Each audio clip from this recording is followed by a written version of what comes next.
আসসালামু আলাইকুম। আমি বিত্তহীন সমাজ উন্নয়ন থেকে আসছি।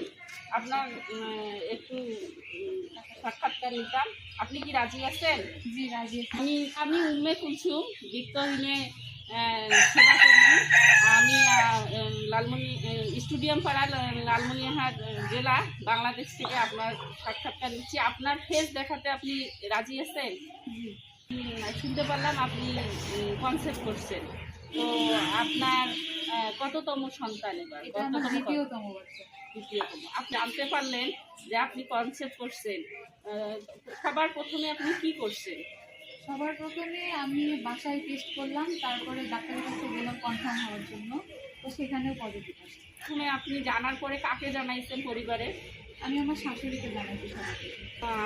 আপনি মানে গর্ভ অবস্থায় জানলেন যে আপনি অসুস্থ, সেক্ষেত্রে আপনি সবার প্রথমে কোনো স্বাস্থ্য কেন্দ্রে বা কোনো ক্লিনিকের ডাক্তারের পরামর্শ নিচ্ছেন? জি, আমি প্রথমে একটা ক্লিনিকের ডাক্তারের কাছে গিয়েছিলাম। তো উনি আমাকে কিছু অ্যাডভাইস করছে, আমাকে ওষুধ দিল। তারপরে উনি আমাকে একটা ডেইলি রুটিনের মধ্যে রাখছে। তো আমি ওইটাই ফলো করতেছি।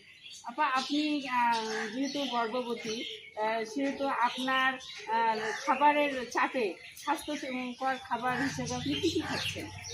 আমি স্বাস্থ্যকর পুষ্টিকর খাবারের মধ্যে আপনার মাছ, মাংস, ডিম, দুধ, সবজি এগুলোই খাচ্ছি।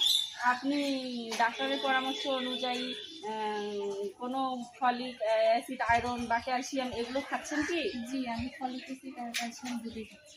আর সেবা কেন্দ্রে গেছিলেন, সেখানে আপনি কী ধরনের সেবা পেয়েছেন? আমি তো প্রাইভেট ক্লিনিকে ডাক্তার দেখিয়েছি। তো ওই আমাকে যে চেক আপ করে আর কি, উনি আমাকে ওজন মাপা হয়েছে, তারপরে ব্লাড টেস্ট করছে, মানে নর্মালি যেগুলো চেক আপ করে আর কি, আমাকে সবগুলোই করে। আপা, আপনার হচ্ছে এই সেবাগুলোতে তো আপনি সন্তুষ্ট। জি, আর যেহেতু ইয়া করছেন, গর্ভবতী আপনি এখন, আপনি ইঞ্জেকশনগুলো ঠিক মতো নিচ্ছেন?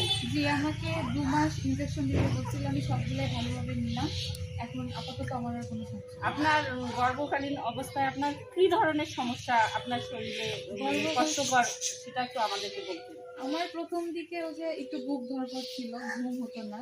তবে ওইগুলো আস্তে আস্তে কমে আসছে। আর হচ্ছে আপনি আপনি যে প্রসবকালীন প্রসব কোথায় করানোর সিদ্ধান্ত নিচ্ছেন? বাসায় করবেন নাকি কোনো সেবা কেন্দ্রে বা প্রাইভেট ক্লিনিকে, কোথায় করতে ইচ্ছুক? আমার যেহেতু প্রথম বাচ্চা, আমার একটা বাচ্চা আছে। তো ওই বাচ্চাটা যেহেতু সিজার করানো হয়েছে, তো আমি ওইটা এখনো সি সেকশনেই করবো। তো ওইটা আমি প্রাইভেট ক্লিনিকেই করবো। আপনার পরিবার আপনাকে কি ধরনের সহযোগিতা করতেছে আপনার গর্ভকালীন অবস্থায়?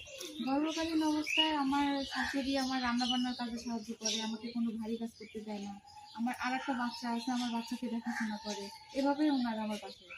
আর আপনার হচ্ছে যেহেতু আপনি বললেন যে সি সেকশনে সিজার করাবেন, সেক্ষেত্রে আপনি কি সঞ্চয় মানে জমা রাখছেন টাকা পয়সা? জি, আমরা জমা প্রত্যেক রাখতেছেন? মাসে কিছু কিছু করে টাকা জমাচ্ছি পরবর্তী বাচ্চার জন্য, যেন মানে ওই সময়টাতে কোনো সমস্যা না হয়। আচ্ছা আচ্ছা, তাহলে আপা হচ্ছে আপনার মতো যারা গর্ভবতী আছে, আপনি কি তাদেরকে কিছু বলতে চাচ্ছেন?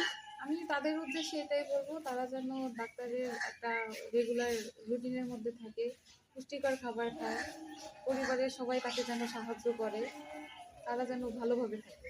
আপা, আপনাকে অশেষ ধন্যবাদ আমাদেরকে সময় দিয়েছেন, এবং আমরা বিত্তহীনের তরফ থেকে আপনাকে শুভকামনা জানাচ্ছি। আপনার সন্তানের জন্য আমাদের তরফ থেকে শুভকামনা থাকলো, যেন আপনি সুস্থ সম্মত একটা ডেলিভারি দিতে পারেন। সেজন্য আপনার জন্য আমাদের দোয়া এবং শুভকামনা থাকলো। আপনাদেরকেও ধন্যবাদ আমাদের এখানে আসার জন্য।